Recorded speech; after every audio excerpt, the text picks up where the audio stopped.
Welcome to the Project Endure podcast, the place where we talk about life, endurance, persistence, perspective, and so much more.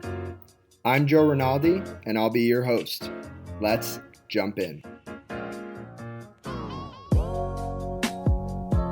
Before we get started, let me tell you about the only supplements that I use. For nearly 10 years, Bare Performance Nutrition has been on a mission to educate, inspire, and improve the performance of modern-day athletes, adventurers, and warriors through training, nutrition, and supplementation. With effective formulas that work as hard as you do and are third-party tested for prohibited substances, you can get results and reach your full potential with Bare Performance Nutrition. Head to the link in the show notes to go to the website to help me out and to help you out so that we can go one more together. Now, let's get to the episode. Welcome back to the Project Endure podcast, episode 81. We have myself, Joe Rinaldi, and we have a very, very special guest in Boston, Massachusetts, Marne Sullivan. Marne, how are you? I'm great. Thank you so much for having me on. I'm super excited to be here. So thanks for inviting me. Of course. I'm so happy to have you. We got connected through Austin Clapman, who is a previous podcast guest, and he's been behind the scenes helping me here at Project Endure since the very beginning. And Austin told me a bit about your story. I did some reading, but really what I would love is if you could just give the audience a bit of an introduction as to who is Marne Sullivan. Hi, everyone. I'm Marne Sullivan. I'm currently a student athlete at Boston College. I run track and field here. I was born and raised in Chicago, but recently I just moved to New Jersey in the summer of 2021, which is kind of nice because now I can just throw all my college stuff in my car and drive 4 hours up here rather than get in on an airplane. But I was born deaf. I had cochlear implant surgery when I was 3.5, and I love BC. It's great. I love my teammates. And, growing up, sports was a very integral part of my life. Soccer was my first love and passion. And then it kind of transitioned into basketball, tennis, kind of exploring all these different sports. And then I started running track in high school and loved my coach. I still talk to him. I actually talked to him a couple days ago. But yeah, I've just kind of fallen in love with running. Another thing about me is I love traveling.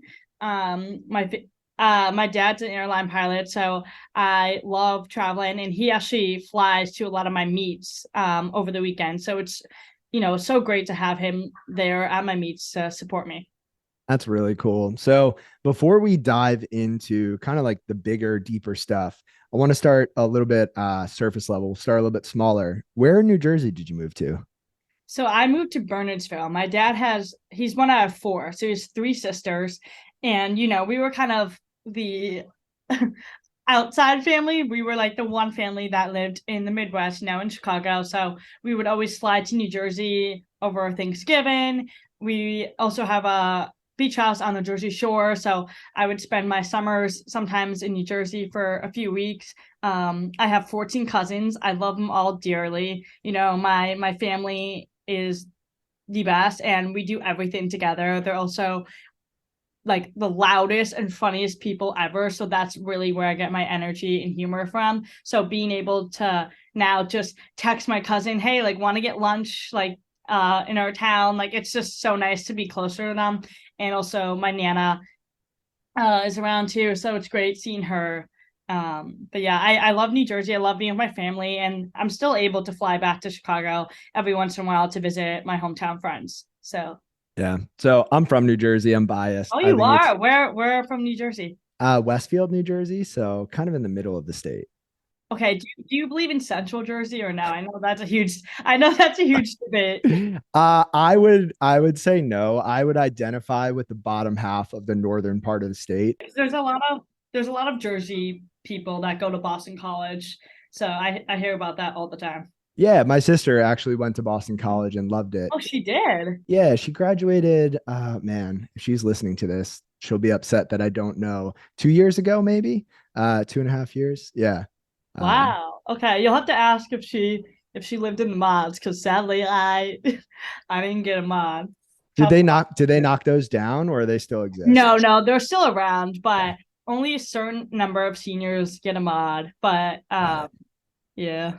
So why don't we start with running? So you're currently running track at Boston College. What events? How long have you been there? And how did you get into running in the first place? Okay, so I'm a middle distance runner at Boston College. I'm currently a senior. I will probably come back to BC this fall and compete um, as a grad student for my since I still have fifth year eligibility. I was injured my freshman year, so I redshirted my indoor season freshman year. Then outdoor season was canceled due to COVID. But yeah, so I run mostly the 400, 800. I was gonna try to bump up to 15 eventually, but I think this year I'm just really gonna hone in on the 800. And when I got into running, I would say I loved running. Like in soccer, I was a midfielder, left midfielder. I just loved running up and down the field. Then that kind of transitioned into my high school. So a little bit of background on my high school. I went to a high school with 4,000 kids. It was a public high school, big high school. And so in the spring, they had girls soccer in the spring, guys soccer in the fall. So they split it. So when I entered my freshman year in high school, I had to decide what I wanted to do. I decided to try out field hockey in the fall. I did field hockey my freshman sophomore year, and there was a lot of running in field hockey. Like so much running before we even started like the drills and scrimmages. And a lot of people hated it. I just loved it for some reason. It was just so challenging. And like we would do like this thing called the gauntlet, which was the mile, 800, 400, 100-meter sprints, 450-meter sprints, and then we would have practice. And also this was like over the summer too, when we had summer training, and it was like 90 degrees out. Like it was very difficult. But so and then in the December, I was deciding between soccer, lacrosse, or track. And so actually, this guy who was in my gym class, he was like a teacher helping out with kids who had disabilities, like in their class.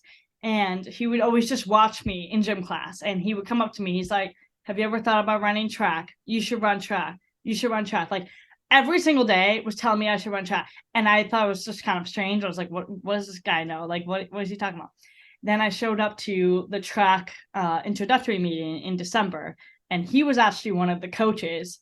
So he was trying to recruit me on the track team. And yeah, I started running track my freshman year.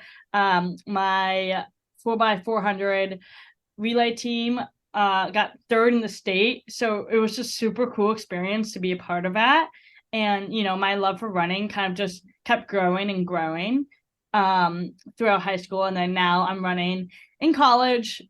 And also, not to mention, my father ran for Georgetown. He did cross country and track at Georgetown. And then my grandfather ran for ASU. So we're a big running family. But yeah, so that's kind of how I got into running. That's awesome. So that's the running piece of things. And I'm going to ask you the first big question of the podcast, and we'll get into everything. But if you had to pick just one thing, what's the hardest thing in life that you've ever had to handle? So a circumstance that you didn't necessarily get to choose. Okay, so if you go back to my freshman year in college, you know, freshman year is already as hard as it is. You know, you're looking for order, you're trying to figure everything out. I sustained a foot injury during the fall of my freshman year, in which sports medicine had sent me to go receive an MRI. So I'm in the hospital, I'm filling out the papers. All of a sudden, I had a pit in my stomach. Like, I just did not feel good. Something felt very wrong.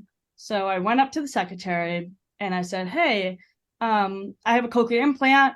I need to get an MRI to figure out what's wrong with my foot. Like, she immediately interrupts me. She goes, "Oh my gosh, ma'am, you absolutely cannot get an MRI.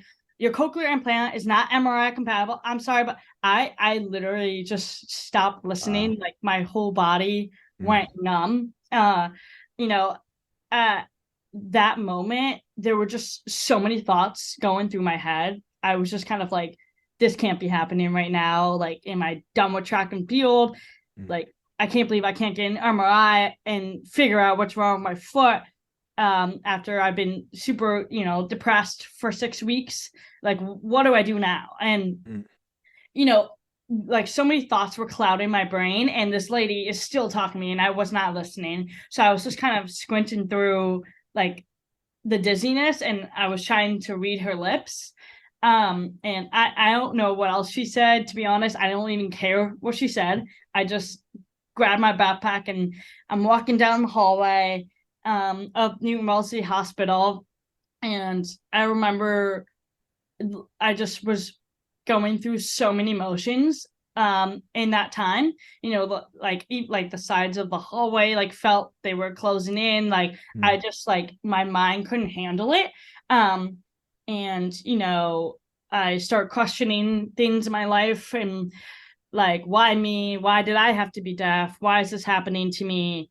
I remember I reached into my phone, and my mother was mortified to hear me hysterical crying on the other end, because I had realized in that exact moment, like I've had moments throughout my life where I always feel one step behind my peers, always trying to catch up academically and socially.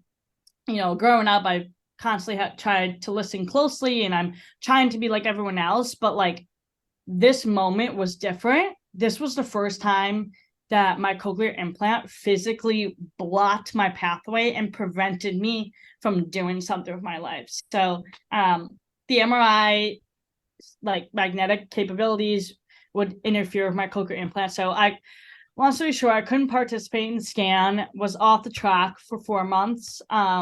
This was a very tough pill to swallow, as I suffered with severe anxiety, as I was kind of, stuck in the unknown of my diagnosis. So just to put this all in context, I asked you what's the hardest thing you've ever had to handle in life. You don't talk about the first 18 years of your life being born deaf, Mm-hmm. figuring out who you are with the cochlear implant. You go right to this moment where your athletic identity is in peril, right? It's up in the air. And I think that's such a powerful thing to point out, because you have, it sounds like, integrated being deaf into part of who you are. And that is really, really amazing. And I can relate as someone who's losing my eyesight. I had a similar moment. Oh, really? Yeah. So I was born with a genetic condition that causes progressive loss of sight. And Mm-hmm. so I was getting my driver's license changed from New Jersey to Pennsylvania, where I live. Yeah. This was, I want to say, 4 years ago. And I went and I thought, just give them the paperwork and they switch it, whatever. But they made me take the eye test. And I wasn't expecting that. And I put my eyes in the little binoculars to read the Yeah. letters. And I read off 3 or 4 letters and then looked up at the lady, and she was looking at me like, okay, and what else? Like, there's 10 of them. And I was like, oh, I could only see three. And I begged with her and I pleaded with her, and she sent me home, and I couldn't get the license. And it was the first time in my life that actually I was also blocked because of something I was born with. And I think like in that moment, there's this kind of shock.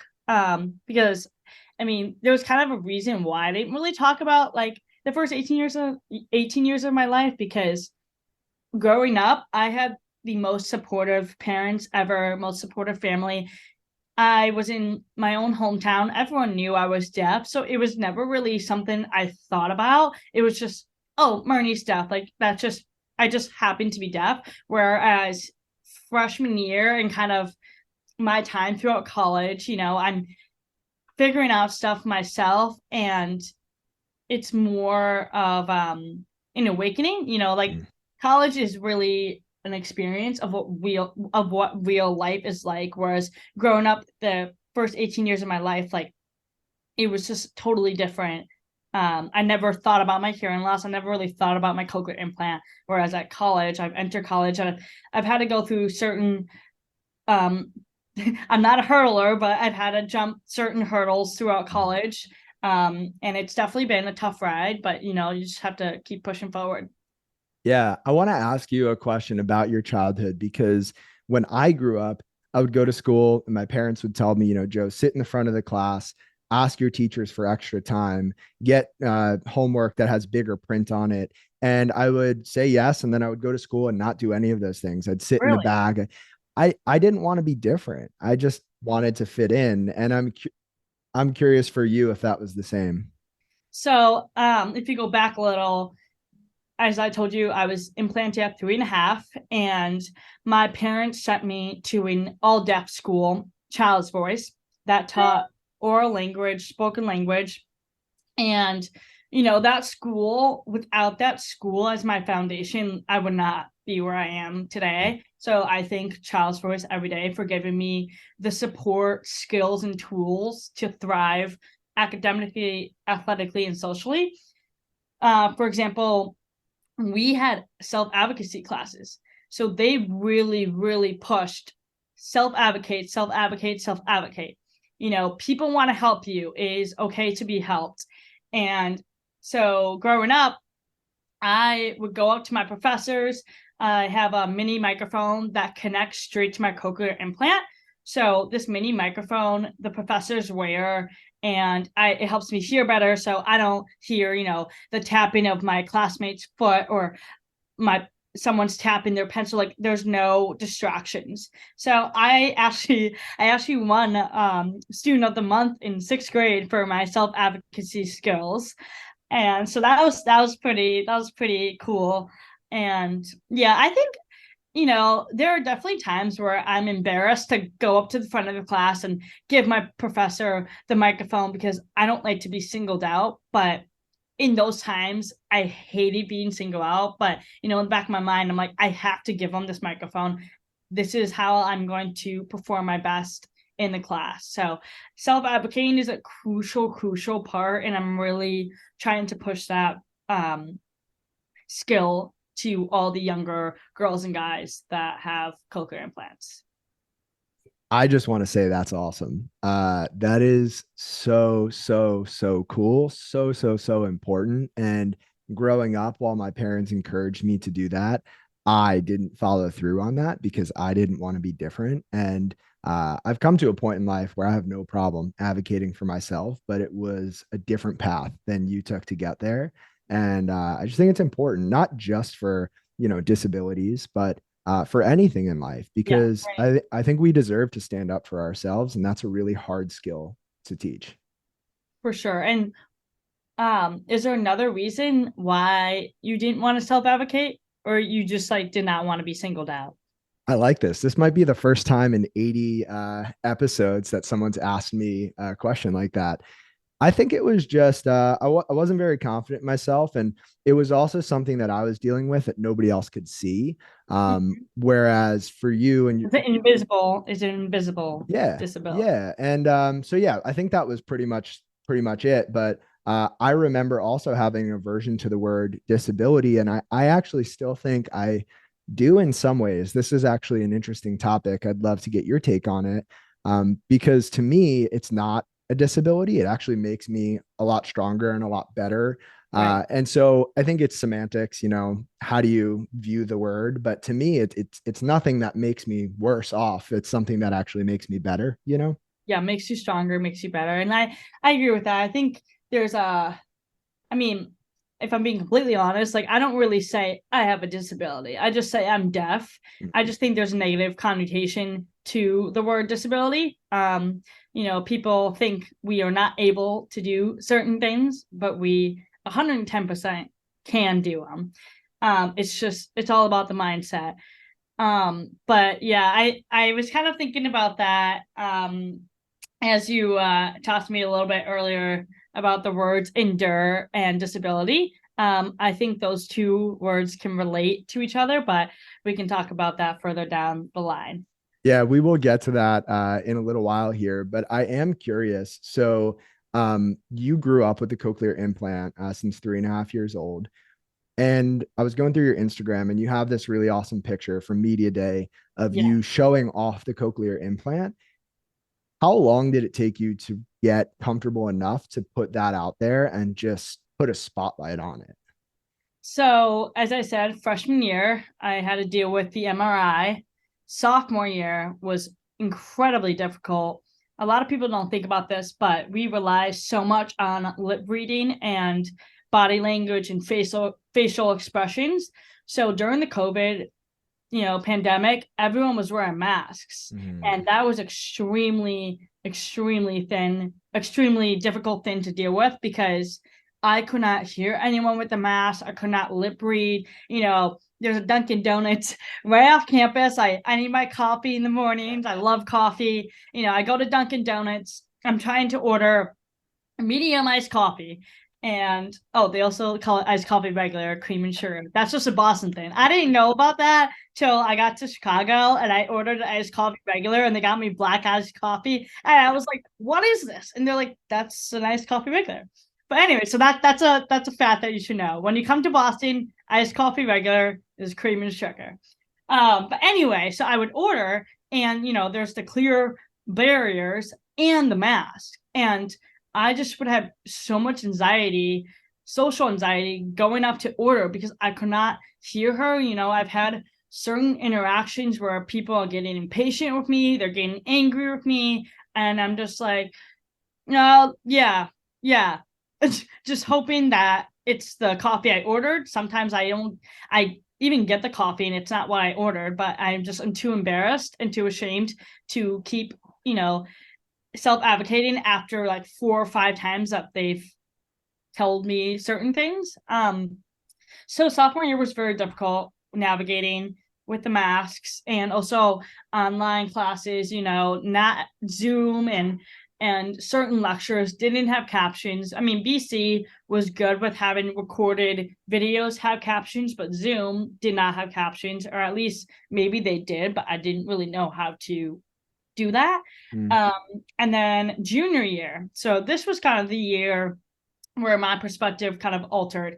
I was going through my emails, and BC has this council. It's called it's Boston College Council of Students with Disabilities, CSD, and they were putting on this event with Abigail Herringer, and she's the first deaf bachelor contestant. So this was last February, and I was like, wow, I want to go to that. Like, this is so cool. Like, I've never seen, I don't watch The Bachelor, but I wanted to hear what she had to say. So I went to the panel event. 2 girls were interviewing her. It was a packed room. It was so funny. I was like, because I really, really wanted to talk to her after her panel event. So I wore my hair purposely in a ponytail so people could see my cochlear implant. And I was like, all right, I'm walking in, whatever. And she gets her panel event. She talks about what it was like being on The Bachelor. She talks about her hearing journey. I was just so inspired. And then after, I went up and talked to her. We talked for like 30 minutes. There's a video and picture on my Instagram of when I first show her my cochlear implant, and we were just so excited and just could not stop talking.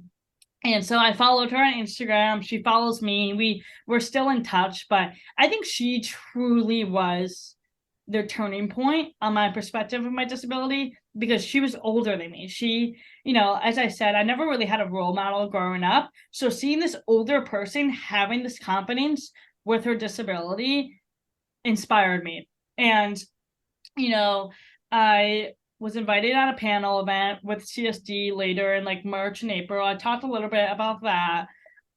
Excuse me. And then I had some pretty rough interactions with someone who disrespected me because of my disability in the summer. Another interaction was I was trying to change my debit card. I was on the phone with this bank person and kept asking her repeat questions, could not understand on the phone. She hung up on me. She was just tired of me asking questions. So, I just kind of got to this point where I was like, there is a lack of understanding and there's a lack of awareness. So last September, I was like, you know what? Screw this. Screw everyone. I do not want younger kids to feel the way that I felt in those Mhm. moments. So I went on media day. I lifted my hair up. I took the photo.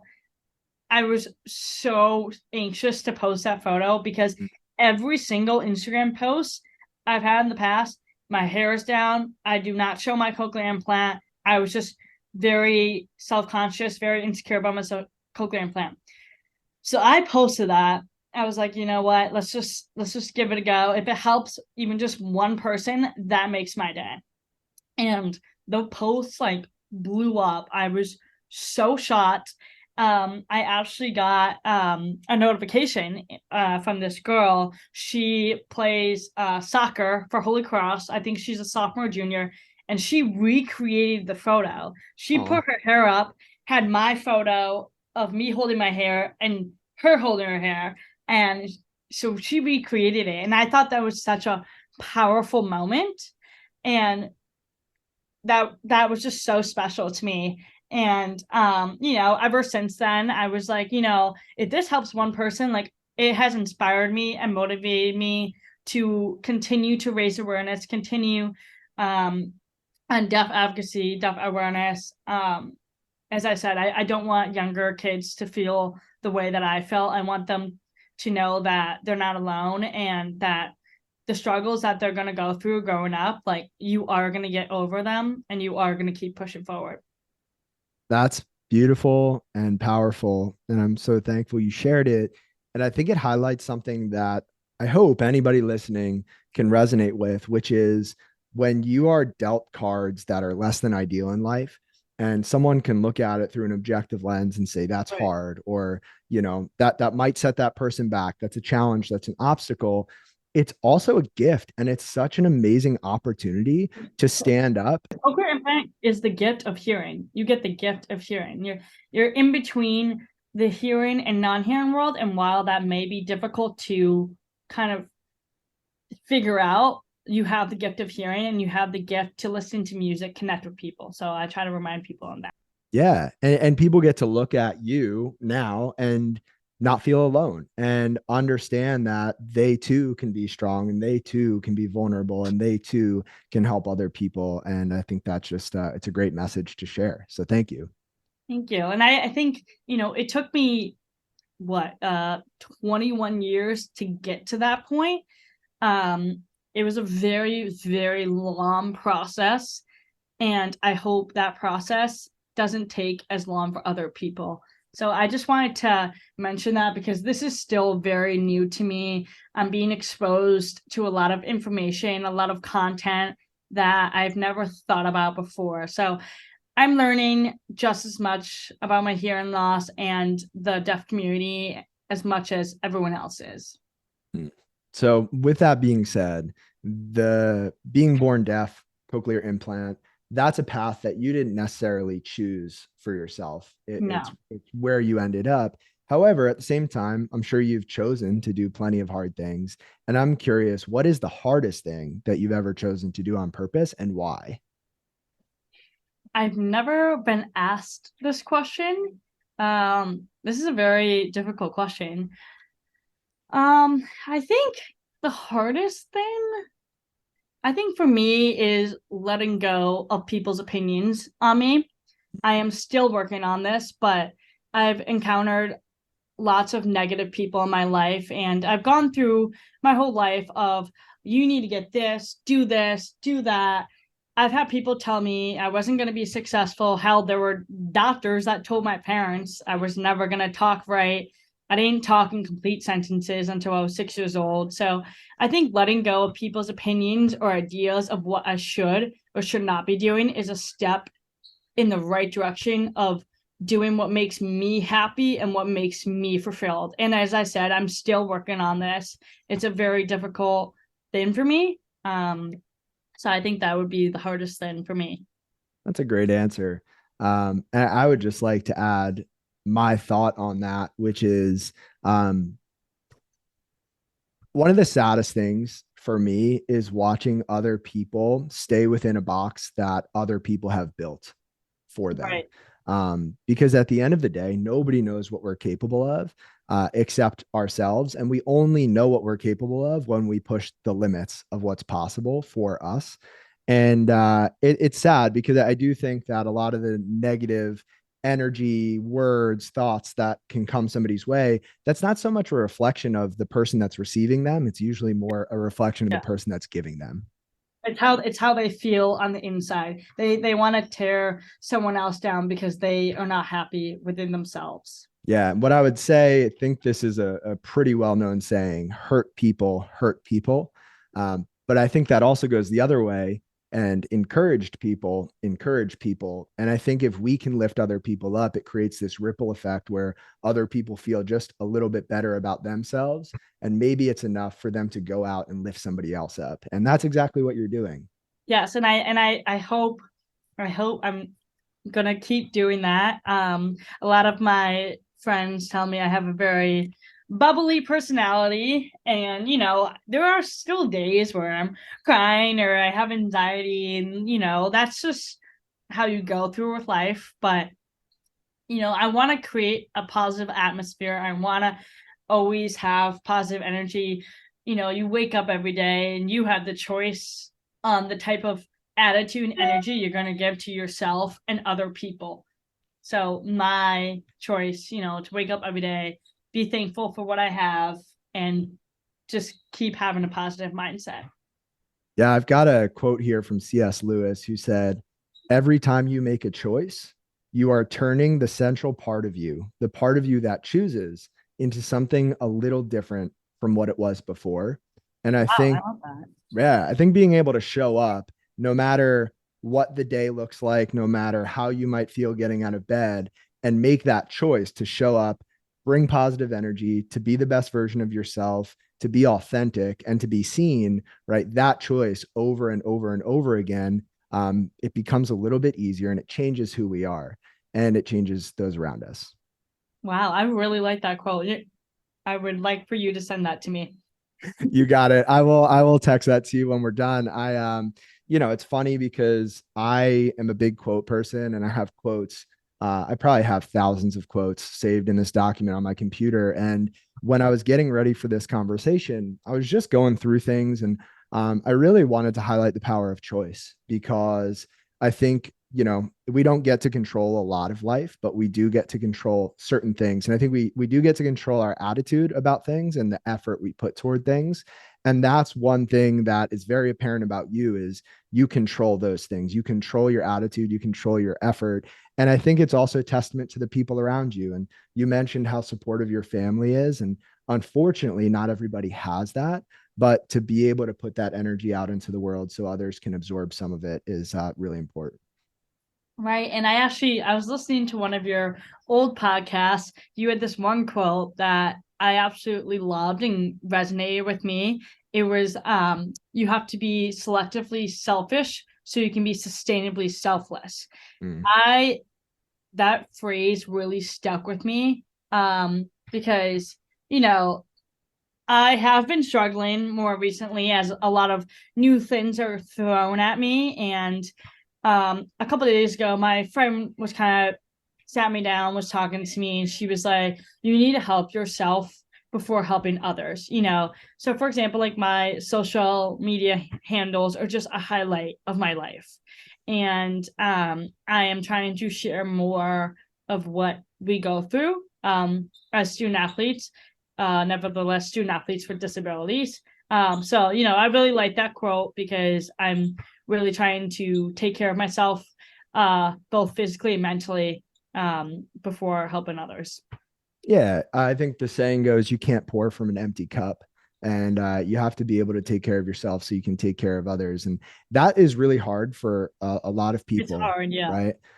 What does it look like for you to take care of yourself, on a practical level? Um, I love listening to music. So I'll listen to music on my Spotify. I also think writing things down, everything is just constantly on a screen, your phone, your computer, TV. So the process of writing things down, you release your thoughts, and physically writing things down I think kind of lifts this weight on your shoulder. That's all. So you're not holding it all in your mind. So Mm. recently I've been journaling, or at least just writing my thoughts down more often. I also love to go to the beach. So sometimes I'll go get myself a nice coffee and I'll go to the beach. I'll either just sit at the beach or go for a walk along the beach. I think that really helps me calm me down. Yeah. And I'm happy you shared that because hopefully it sparks something in somebody listening because self-care can look like anything and it might look completely different for somebody else. And there's no wrong way to do it. Exactly. And for me, this is again just for me, one of the hard parts about taking care of myself is that one, it doesn't always look like what other people think it should look like. So for example, earlier this week, we have a puppy. He hasn't been You have a sleeping. puppy? Oh, he's the cutest. Yeah. I'll get him on the podcast at some point. I can't What what promise it. what breed? He's an Irish doodle, so he's an Irish setter mixed with a poodle. But Wow. yeah, he's the best. His name is Theo, but he has not been sleeping through the night. And so there were a few nights earlier this week where I didn't really sleep at all. And at the end of the day, I think a lot of people in my life and outside of my immediate circle would have expected self care to look like sleep, rest, Netflix, something along those lines.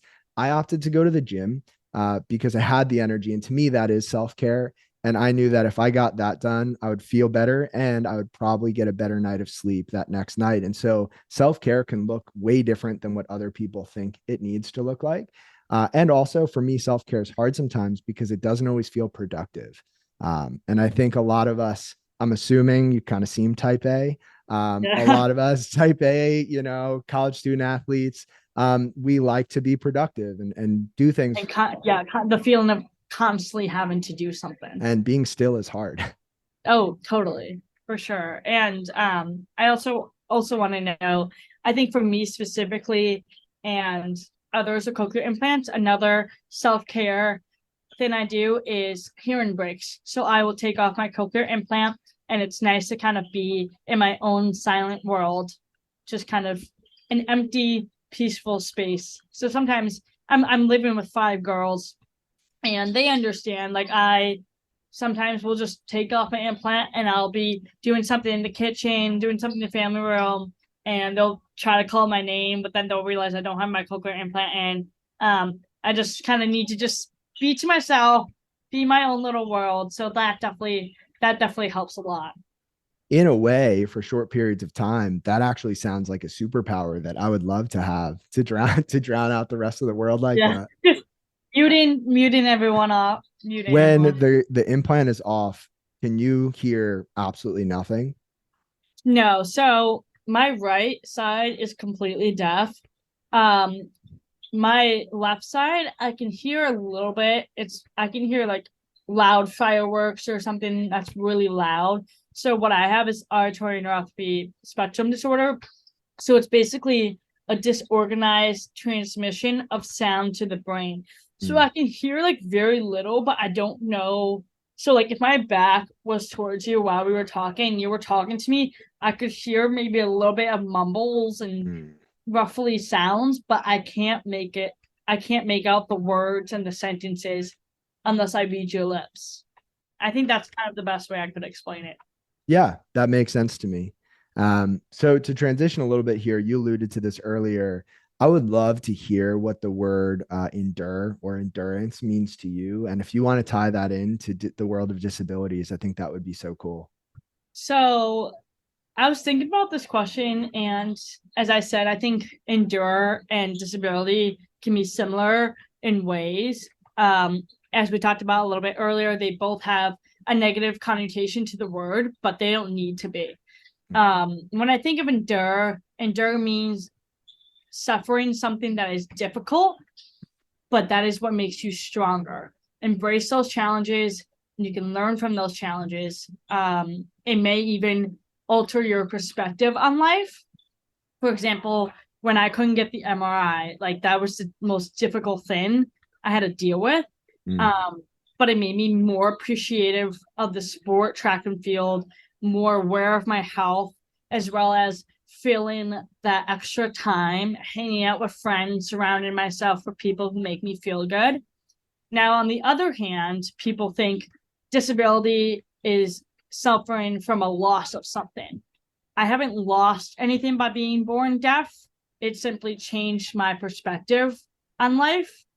Yes, there are a lot of challenges I had to endure in life growing up, but I have the biggest support system from my family and from my friends who truly care about me. Is all part of self growth. And as you guys say, uh, finding strength in struggle, all the struggles I've experienced, especially being at BC, not only made me stronger as an athlete, but stronger as a person. So good. I really like looking at your hearing loss, which I don't think you consider a loss at all, and my loss of eyesight, which I also don't consider a loss. Yeah. It's we're just different, right? And I think the biggest disability, if you want to put this term to what I'm about to say, is just a bad attitude, and a bad, A bad attitude. yeah, I think that's probably the biggest quote unquote disability that anybody could have, because you look at people all the time. And I've talked to so many people on this podcast and outside of it who have really hard things that they're dealing with, but they have such a positive perspective on life, and it makes all the difference. And I'm going to ask you a question here that I think will prove the point. But if you could go back to the moment that, you entered this world and you can have the choice to not have the hearing loss, would you choose that? So that is a very difficult question. And I have thought about that. I've always thought about, what if I was just here and I would not have to deal with all of these challenges, all of the, shit I had to go through. But my hearing loss brought me the most special people in my life. I have two best friends I met at Child's Voice, the all deaf school. One has two cochlear implants, one is hearing aids. One of my friends lives in California. Last year, me and my friend went skydiving. We took off our hearing aids, took off our cochlear implants, didn't tell our parents, went skydiving. That was so thrilling, so fun. My other friend, Clara, she has two cochlear implants. We are still so tight. We text each other all the time, FaceTime all the time. I have those people to connect with when I'm feeling alone of my hearing loss. And as I said, I think I am more approachable than other people. I have this hearing loss, I have these struggles. Other people have their own struggles in different ways. So I feel like I can be approachable and talk to them that they can get through it. They will get through it. And ever since I posted, that media day photo in the fall, I've just seen the impact. And I'm now connected to so many different people, deaf creators, deaf athletes, and it's just a super cool experience. I feel like I have my foot in both worlds, the hearing world and the non-hearing world. And while there are times where I struggle and I feel like I don't belong in either of those worlds, I at the same time I do get the best of both worlds. I can put on my cochlear implant, engage with my hearing friends, engage with everyone. It's great. But then if I'm tired of listening to people and I'm just like, I just want to be to myself, I can take off my cochlear implant, and I have all these other people that have hearing aids, cochlear implants. I can talk to them when I'm struggling. So I think, there were so many times growing up, I'm like, why am I deaf? Why did this have to happen to me? Why do I have so many more struggles than other people? But other people have struggles too. So I think, to answer your question, no, I wouldn't change a thing. I love that. Yeah, I agree. And for me, kind of the thought process where everything changed was, for most of my life, I was asking, why me? Why, With that, your eyesight. yeah, why me? Why do I have to go through this? Why can't I just be like everyone else? And then at a certain point, it shifted from why me to why not me. I felt like I had this so that I could help other people, and I was going through this to become the person that I needed to be. And it's awesome to hear that you found so much positive out of a seemingly negative situation, and that you wouldn't change it. And I think that's encouraging. And I think it's really important to think about the positives always outweigh the negatives. Our minds are constantly trying to dig for the negative parts of life. And as you said, it is your choice to listen to those negative thoughts. Or, last fall I said, screw this. I'm tearing down this wall. I'm going to start talking about my hearing loss. I'm not letting other people, put negative energy on me and put me in a box, as you say. I'm not having people put me in a box. I am tearing down those walls, and I am going to keep moving forward. Yeah, well said.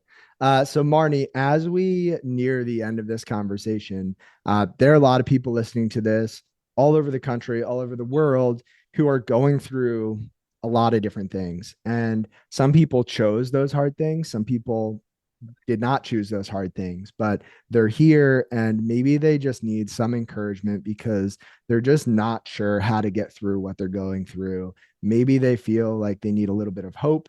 Maybe they feel like they need a little bit of direction. And you get to speak to them right now. What would you say? So a few weeks ago, a friend had asked me, "Are you ever sad, Marnie? How are you always so positive?" And I was really thinking about that because my mindset in life is every negative can be turned into a positive. Rejection is redirection. Failure is a stepping stone to success. Obstacle in your way is made to make you stronger. And we touched on this a little bit earlier, and I think it's a really crucial aspect is you have the choice every day on the kind of attitude and energy you give to yourself and the people around you. And when you choose to look on those positive aspects of every negative experience, it will change your life for the better. Essentially, those struggles, how it affects you, how do you let it affect you? You just need to move forward and be resilient and lean on others that may have similar struggles, or maybe they don't have the same struggles, but they can help you, they can talk you through it. And, we as humans are always striving for connection. And I think for me, I definitely need to work on. Sometimes I isolate myself when I'm struggling. It is something I need to work on. My mother says, when you're struggling, reach out to your friends that make you feel good. Reach out to your family. So I think that is truly something I need to work on is don't isolate yourselves. Lean on people. Everything is good in life. Life is good. Choose to look at the positive aspects of every negative experience. Mm. Since you appreciated the quote earlier, I'll share one more. This one's from Viktor Frankl, who said, "Everything can be taken from a man, but one thing, the last of human freedoms, to choose one's attitude in any given set of circumstances, to choose one's own way." And that power of choice is so, so, so important. It's so simple, but it's so powerful. And I just appreciate the way that you choose to show up. I know it's not easy, and I think your vulnerability is really inspiring because everybody at one point or another is going to go through something that just gives them that pit in their stomach, makes them feel like they just want to curl up and isolate. And it's just really encouraging to know that they're not alone. Yeah, and I love that quote too. That's great. I gotta start having these quotes in my notes app on my phone. Just kind of a nice good reminder every once in a while. I'll text it to you. I've been, this is a tangent. I've actually never spoke about this on this podcast, but for the past 130 something weeks, I've been sending out a weekly email newsletter. It's called The Cup of Joe. And there's a quote in there each week that I expand on a little bit. And I've just had this bank of quotes that I love to look back on. And the quotes are so powerful to me because it's almost like someone's life experience is just condensed into one or two sentences. And when the right quote finds you, it could change your life. And so yeah, I'll text it to you. Yeah, text that to me. And that reminds me, in high school, so my father, as I said, is a pilot. This is actually really special to me. He got this notebook. It was like a big, thick notebook, and he would rest it on my table of my bathroom. And so every time he would leave for a trip, he wrote a quote on the notebook.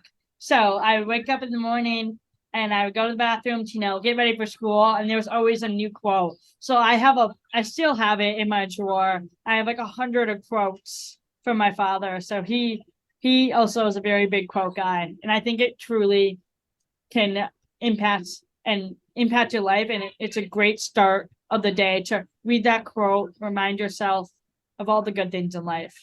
Yeah, I couldn't agree more.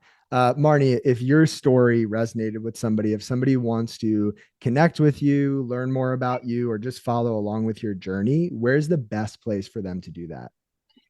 So my Instagram and TikTok is Marne Sully. My email is Marne Sully, MarneSully @gmail.com. So feel free to shoot me an email. And I think also I'm very active on Instagram. So if you shoot me a DM on Instagram, I'm most likely always going to respond. Emails are sometimes it's difficult with my schedule with practice and school. So I don't always check my personal email as much as my school email. So I think DMing me on Instagram will probably be the best bet. Awesome. Well, Marnie, thank you so much for this conversation, for sharing your story, and just for the way that you show up in this world. I appreciate you a lot. I appreciate you. Thank you so much for letting me be on this podcast. I think what you're doing is so great and is really impacting other people. Thank you, Marnie. It means a lot. If you enjoyed this episode of the Project Indoor podcast, go ahead and subscribe, leave a review on your platform of choice, and share this episode with a friend. It helps us get more conversations like this out to more people like you. We appreciate you, and we'll talk to you next time. And one more thing.